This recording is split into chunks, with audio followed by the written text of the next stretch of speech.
of Congress could soon be forced to resign after mind-altering drug scandal just erupted. The ongoing debate of whether high-ranking government officials should be forced to undergo drug testing has just been blown wide open. Several members of Congress were just exposed for being on a litany of mind-altering medications, which a pharmacist to Washington, D.C.'s top politicians just exposed after feeling guilty about some of the prescriptions he had been providing these officials for months. He feels that serious conditions these prescribed medications are to treat can and do have some particularly damning effects of the kinds of decisions these Congress members are entrusted to make.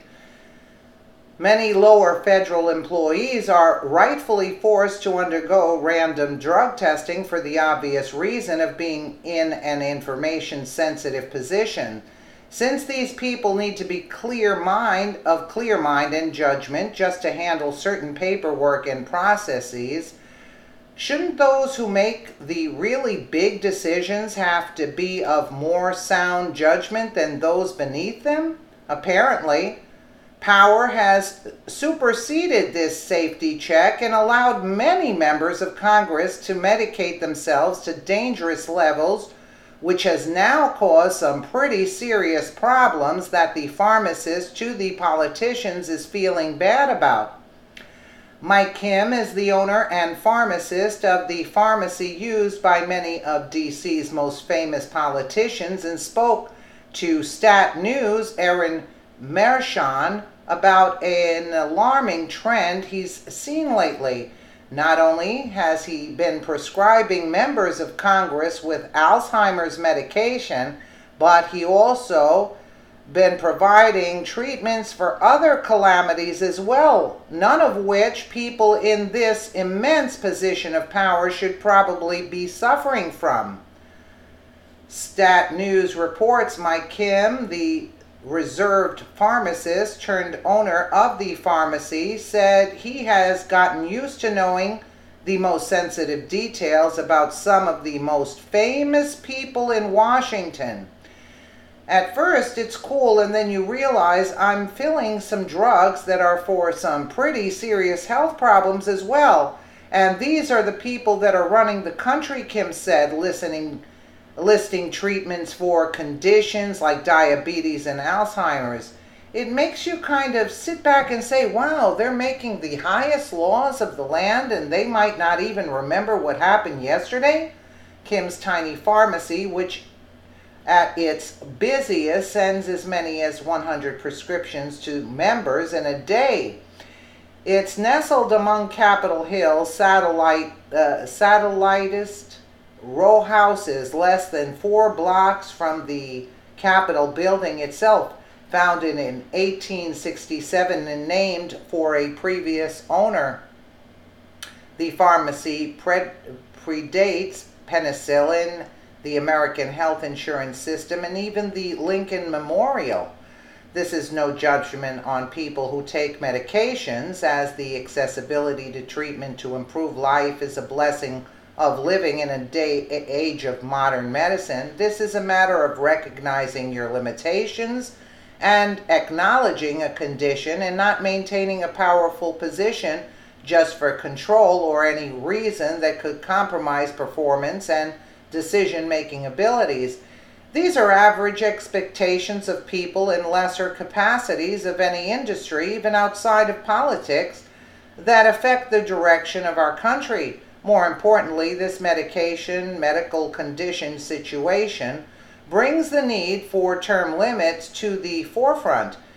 As many of our senators and congressmen are slipping into old age, some of their medication should be called into question. If a person gets to an age where they are no longer able to safely operate a vehicle, family and friends come alongside and say enough is enough. When we elect our leaders, we assume they are of sound mind and in good physical condition. No one is expecting an elected official to run a mile in 5 minutes flat, but when a an individual's doctor is having to prescribe medicine to make sure that you are able to function at a normal level mentally, then it's probably time to take action. There are multiple senators and congressmen who have been in office for over 30 years. Many of these people are in their 70s and 80s and are needing some of the medications described earlier. Age and health should be a talking point for term limits, as clearly represented by Senator John McCain recently. While undergoing surgery and post-operative treatment for brain cancer, he made some controversial votes concerning Obamacare repeal and replace. He continues to suffer from brain cancer he has described as very serious, yet remains in office. It has come to light that many high-level leaders in Washington, D.C. are being prescribed medications to help with Alzheimer's, dementia, and other concerning health and mental health issues, representing a decreased level of mental function, memory, and other factors that directly affect one's ability to perform to capacity on a political position. These are regular health issues that affect lots of Americans, but shouldn't we be taking a closer look at government leaders who suffer from these ailments? It seems that it is time for open, honest discussion about these serious issues. We all rely on our leaders to make sound decisions in sound health. Absolutely. Absolutely. They should undergo some kind of test. And here they were saying that Trump was crazy.